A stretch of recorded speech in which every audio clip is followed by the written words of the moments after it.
What is? What are like the biggest things for attention span to keep someone engaged? Is it the first 3 seconds, first 5 seconds? What do you do to kind of keep someone engaged? Yeah, so one of the things I like to do a lot right now is like the first 3 seconds are like my attention grabber. So I'll bring like it could be like a statement without context, right? So it could be like, don't get life insurance because of this, or don't get into this because of this. People are like, well, you're supposed to be selling me on that.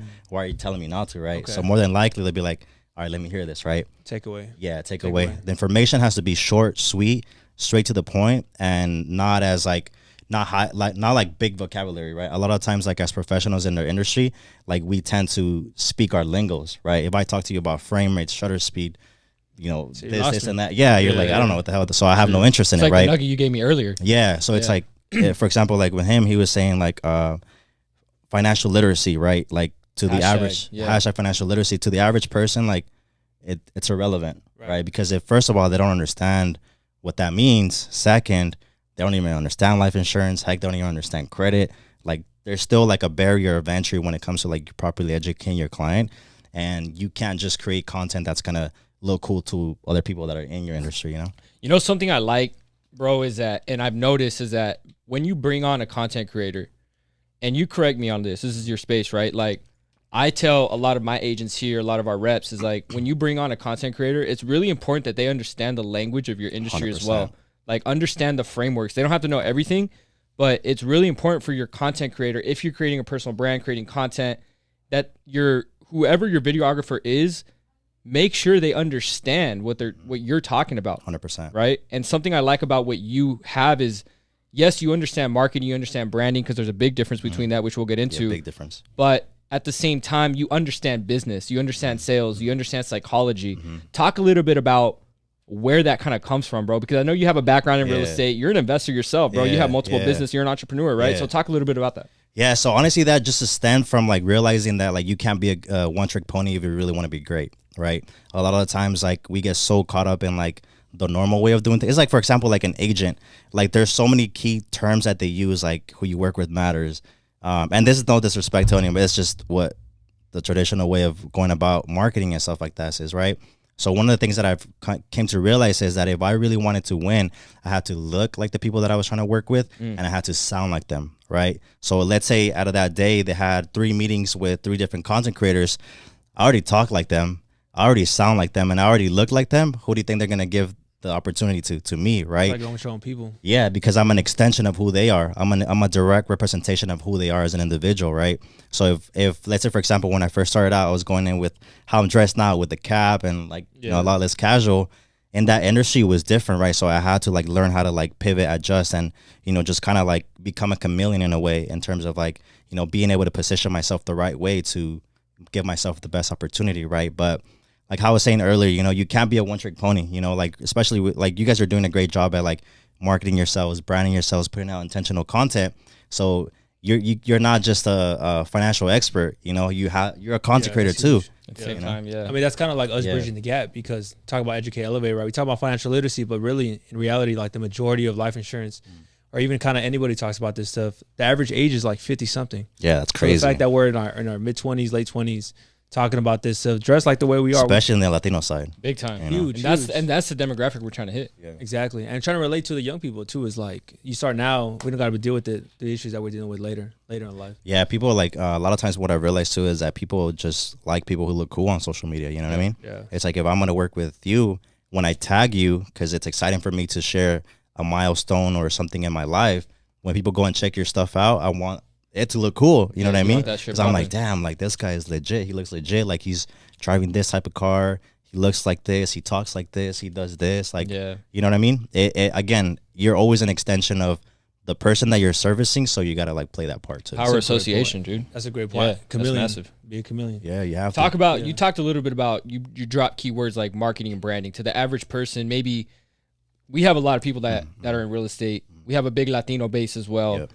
Some people don't understand that difference or some people don't really understand that difference between branding and marketing. Talk about the difference a little bit. Yeah, so marketing, for me personally, the way that I try to go about it is like marketing is going towards a cold audience. So it's going outbound, people who don't know me. And then branding is just reaffirming who I say that I am on that cold marketing, right? So whenever people go onto my feed, if I'm talking about, how to become a content creator within the next 30 days and start charging people this much amount of money, right? They want to see that I'm actually living that. So branding is something that reaffirms who I say that I am to people who don't know me. Nurturing your audience. Yeah, literally nurturing your audience. That's branding. Yeah, branding is that. It's just, again, reaffirming and making that statement and showing social proof that you are who you say, when you're doing the marketing. When talking about content between marketing and branding, so what are some, let's start with branding. What are some branding strategies that someone could do to build up their own personal brand?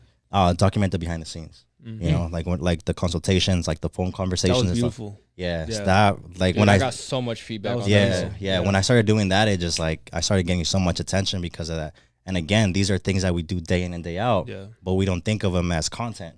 We're just like, oh, we're doing the business, we're doing the income producing activities, but that's what's going to separate you from everybody else, because that also reaffirms that you are doing what you say you're doing, right? Because if you don't have that as like on the back end, on the branding, you can say all day long, I help families, achieve financial, freedom, and I do this and that. Well, that's cool, but show it to me. The moment that you start showing it to me, that's when I'll really believe it. 100%. Yeah. Bro, we have a lot of agents here.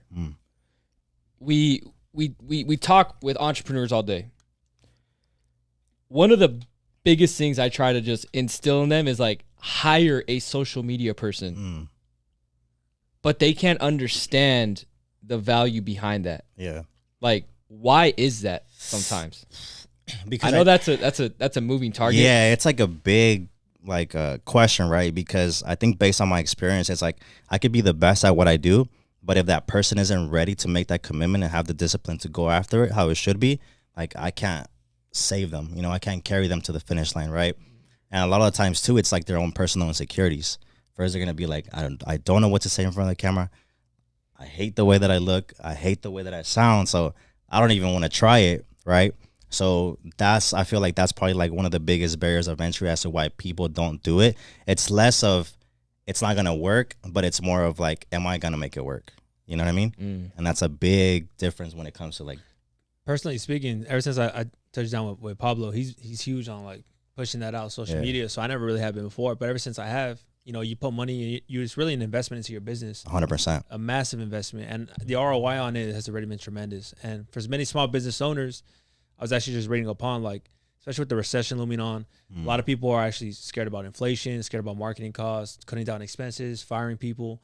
So, like, maybe marketing and turning to social media could actually be one avenue where you could actually expand your business while everybody's 100%. shrinking their business. That's where you gain market share. One of the things that I did going into this recession is that I actually, like, tripled my expenses, right? But I tripled them in a way where I knew that I was going to gain market share, and that's what I'm going for. I'm going in knowing that I'm going in to take, people as, like, coming off of the heads. Literally, bro. Yeah. Like, that's my mindset going into it. But, again, you don't need a lot of followers when it comes to, like, really building a business. I tell people, like, when I first started in my career, I was less than 10,000 followers, and I had already built a 6-figure business. You know what I mean? Awesome. So it's, again, just the right people that you're around with. They're gonna if you are who you say you are off social media, that's what's really gonna solidify you on social media. It's kind of like when we talk about building wealth, bro. It's like people that are wealthy, like, you could get rich, but ultimately at the end of the day, money isn't everything. Money's just gonna amplify who you are. And I feel like social media is very similar. It's a type 100%. Of currency where it's like, you got to be your authentic self all the time. That's why I believe, like, the BTS is going to be so big going forward, because it's just magnifying who you are already. And now you don't have to be someone that you're not when you get in front of them. It's like, who I am is who I am all the time. Yeah, that just amplifies it. Yeah, and also people are just tired of being sold to. You know what I mean? Like, normally the only content that they'll see from you is, like, when you're trying to sell something, Yeah. But with the whole back end, which is, like, the branding, you documenting the behind the scenes, that's you're giving them an insight as to what you do, and then they'll make a decision of whether they want to trust you or not. Yeah. That's a beautiful nugget. That's a big nugget. I kind of want to break down then. Let's go back to the average person who's, like, on Instagram listening to this, and they're like, damn, man, I got to start. So let me start. Yeah. Let me start making some posts. So hashtags, bro. Are hashtags dead? They're not, but you just have to be intentional with them, right? Okay. And then also, too, as much as you want to receive, you have to give. Yeah. A lot of times, like, whenever we post, we're like, all right, like, how many views did I get? How many likes did I get? How many comments did I get? But also, you have to be intentional with what you're trying to receive. Go out and give that to the people, right? For example, like, you can jump on somebody else's post and be like, dope, I agree with that. You know, or like, I really like this, you know, engagement. Yeah. You know, you have to do more than the average if you really want to win, especially like in this, you know, digital economy. You know, before it was like you post, you get more engagement, more views, more likes, but now we're not. You know, it's like you have to be more. That's why you guys are creating content, because you know you're not just going to be able to survive knowing all the information that you know and not people knowing about it. That's facts. And if someone's looking at the post versus likes, like what's more important right now? Is it saves, likes, views, comments? One of the things that I like to personally like look at is my saves and my reshares.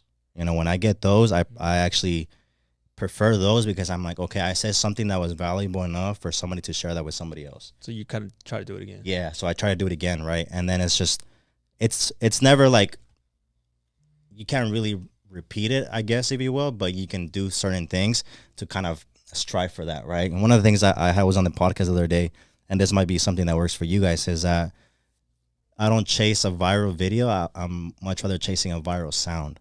So it could be like a little soundbite that I really like that has no context, that could be like 7 or 10 seconds that just takes off over something that has full context, right? Because it's so short and people can repurpose it and use it as an audio while they're working out or, you know, whatever it is that they're doing, you know? Man, that's a nugget. That is a good one. That's a nugget. I didn't think about that one. Kind of like a Kobe motivational like quote that just people start resurfacing. Yeah. So for example, for you guys, it can be like, you know, one of the things that I want to do is like impact families and you're going into like your whole purpose and your whole why, and just 7 to 10 seconds of it are just that perfect soundbite that somebody else can use regardless of what industry they're in, and that just takes off. Now, kind of switching forms a little bit to the person that's already posting, right? They're already like, okay, I'm building, I'm creating my brand.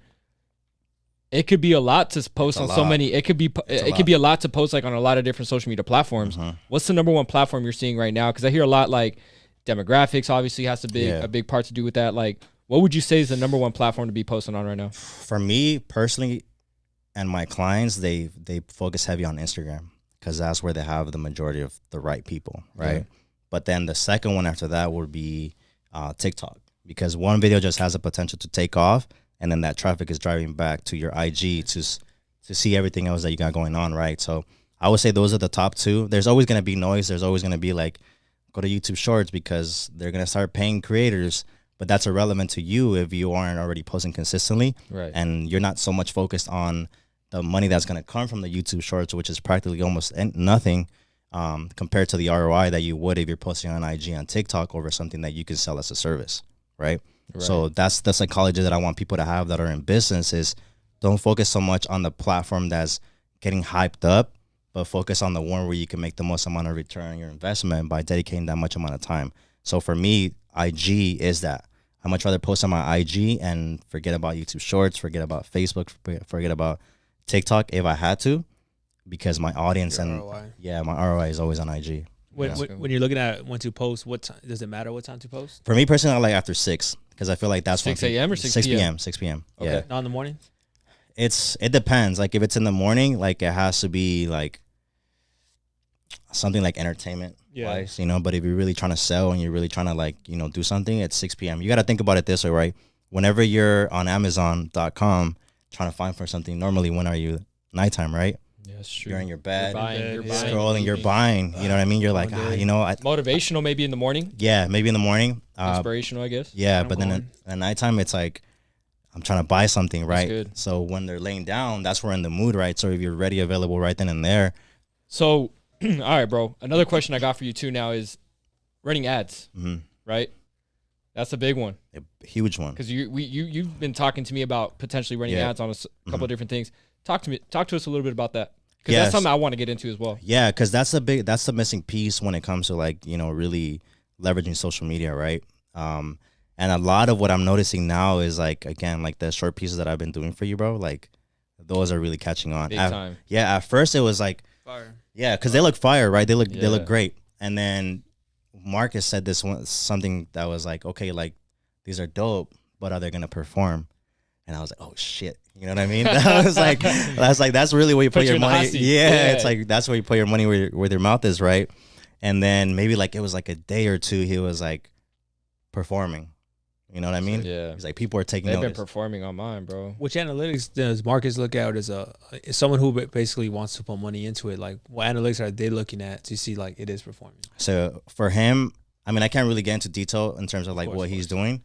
Like, in But I would general, say like signups, yeah, signups. You Okay. know, for example, for you guys, it could be like people people For you. signing, like joining your showing interest your or Yeah. workshop. just hitting it up. What I was telling Coming to the Pablo seminars is and that stuff like that. you guys have to do more virtual stuff. You know what I mean? Because you got to realize again, there's a barrier of people giving you that trust already, like up front.